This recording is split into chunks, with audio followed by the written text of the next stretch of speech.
Hey everyone, it's Jim from Ep10 Amps, and in this episode we're going to get the filament, otherwise known as heater, wiring installed. But first let's just drop in on this really cool switch and the schematic to see how this all works, and that'll help you understand a little bit better how the wiring goes.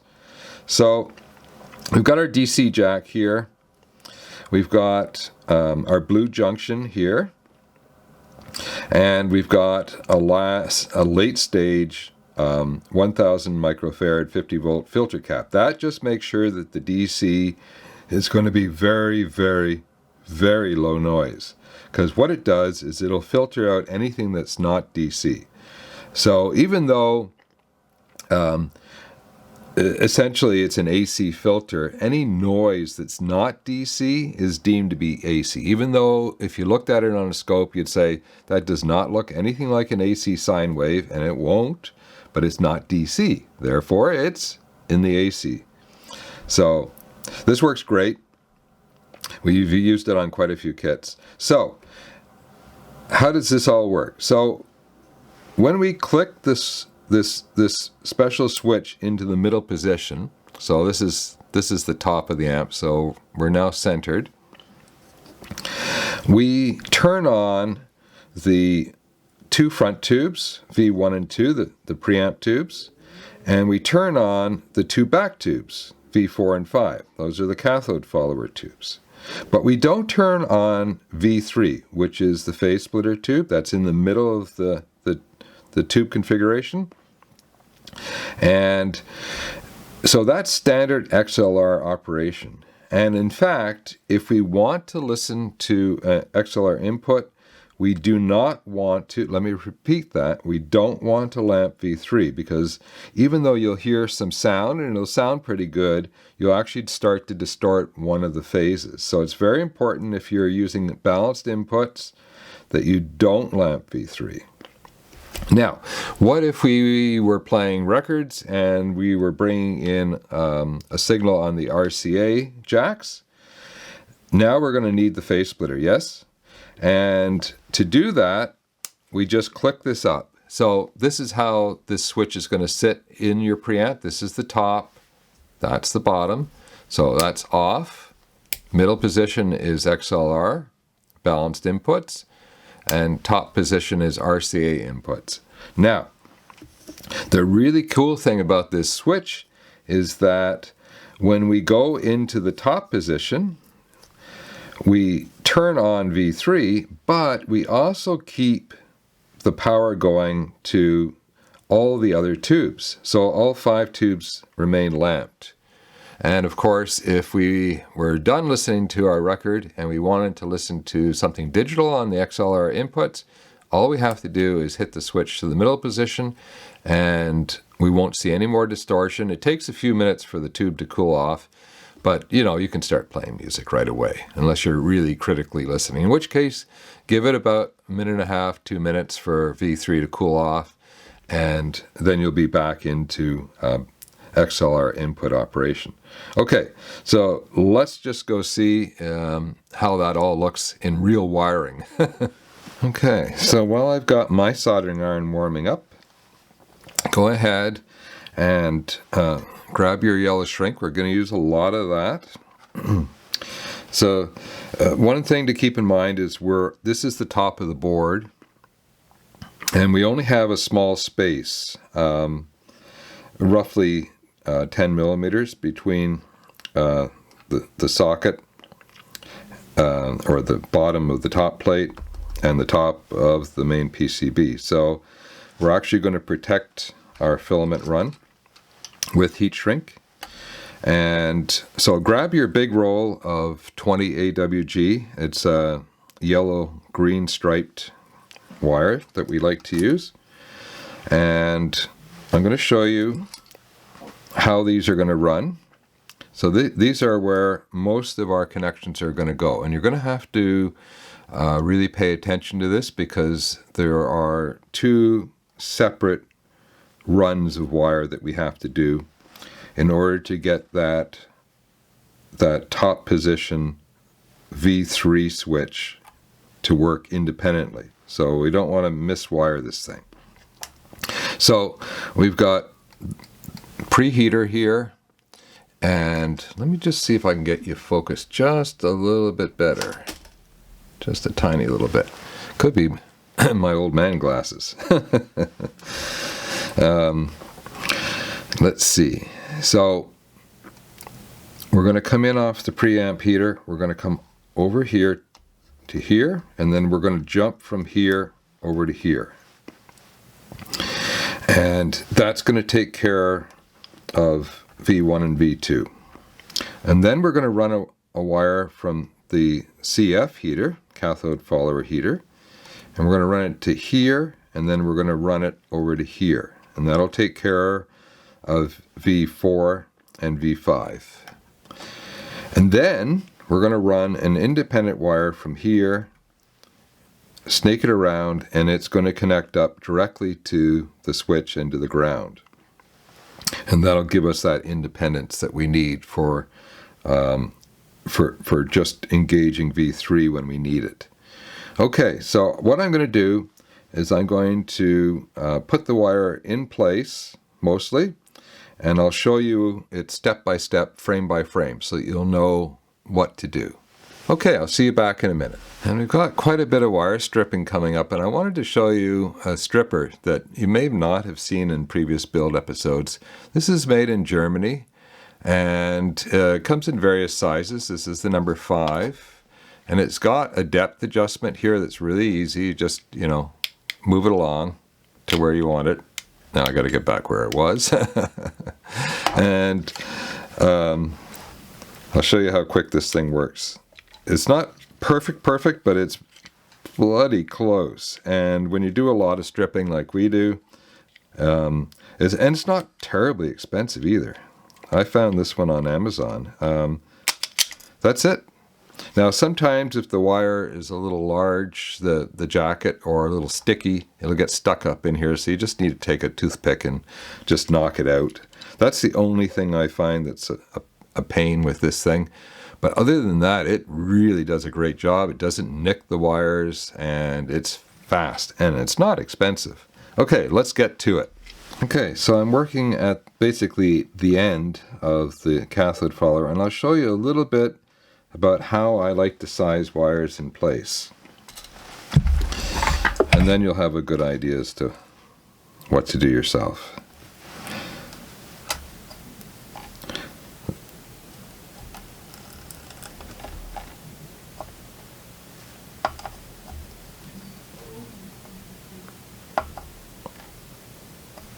There we go. This is the first solder pad of the day, and it takes a little bit, warming up. So never do really critical work first thing. So you can see I've held the wire off, or the strip portion up and out of the pad a little bit. So that's so that we can get some solder right in there. And there. So we're improving already. So now that I've got that pinned down, I just give it a second to dry. Now I know where I'm going. I want to come over here to these two junctions here, and because I don't have a lot of room between the top plate and the PCB, I'm going to want to not have a lot of extra wire, but I also don't want to be so tight I can't get it to fit on. So I want a little bit of extra wire. I have to allow for the strip, and I've got these basically parallel now, and I'm going to pull it back just like that. I think will be good. I always go just a touch more, because for some reason wire shrinks. So you see how I did that? I actually doubled it back on the loop, and that way there's no chance of wasting any wire. Copper has become quite expensive, and even though we put extra in your kits, we also don't want to throw it away. Now, I want to just show you this. So here's the pane with this little guy. You see how it got stuck? There, it's out. I have these bamboo toothpicks all over my build bench. I use them for a lot of things. They're great. Okay, now you could fit this, but we know we're good. So what we want to do is we want to protect this wire. So we're going to run a piece of heat shrink all the way along it, but not right to the end, because we need some room to maneuver and to be able to solder that on there. So something like this. We're not going to shrink it on until we've got everything installed, but let's just get that wire twisted. And we just slip that on. It's a nice snug fit, which is good. A shrink doesn't come in an infinite number of sizes, so you have to work within the range of what's available. So I'm actually going to set it up pretty much where I'd like it, I think. No, I'm going to bring it all the way down, and then after I've got it soldered, I'll shift it. So hopefully we don't heat the end of the shrink and get it stuck on there. So this is a little fussy. You've got to make sure that your wires are nicely twisted together, and then you got to try to get them both on at the same time. So line everybody up, get them twisted. It's a very fine wire, so you'll put a twist on it and then it seems to come off. So just put a little bend so that it'll go on better. There we go. And there we go. We're almost on. Now, if you get one or two wires, stray wires, you can just go ahead and solder it and then come back and just snip those off. Make sure you get rid of them though. If you one or two, I think is fine, because the bundle is like, I don't know, 26 wires or something like that. Ultra fine wire is really, I think this is very thin wire. It's got a lot of individual wires in the bundle. So again, we're holding it off a little bit. We're going to come back onto the other side and solder the other side if it needs to be. We're a little tight here, but we can get in there.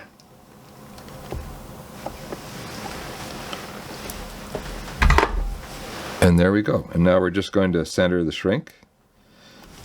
And Bob's your uncle. Okay, hop to it, everyone. I'm going to get some of these wires installed, and then I'll see you back in a minute. Okay, so I've got the cathode follower filament wiring installed. You can see how it looks.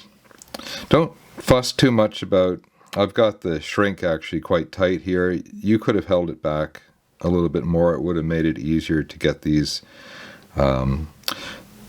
leads to the ends of the wires to drop into the solder pads. So yeah, so don't make it too tight.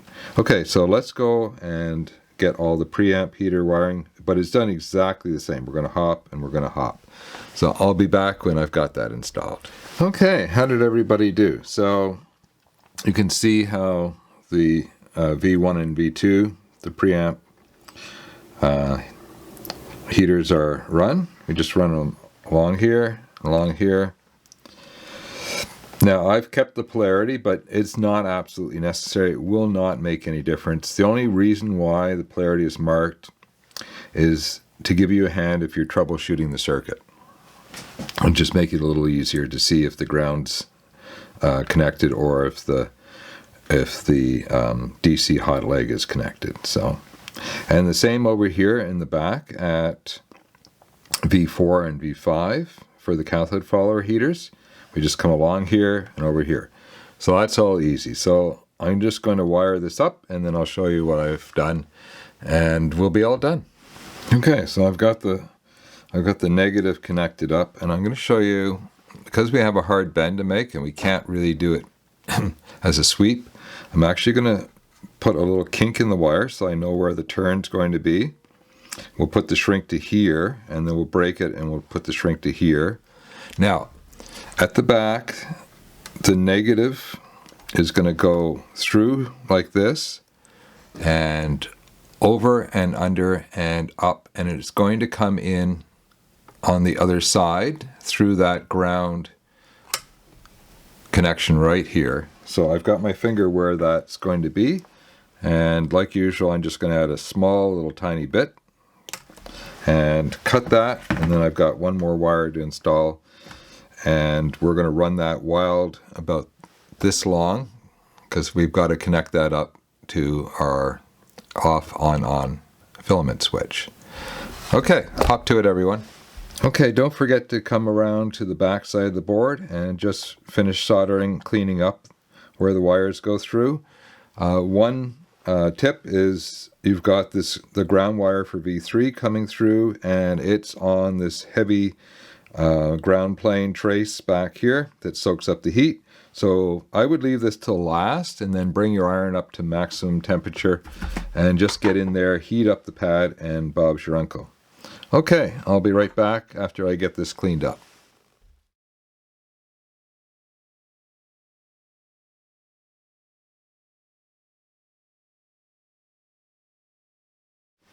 Okay, this is what your filament wiring should look like when it's all finished. Oh, look at that.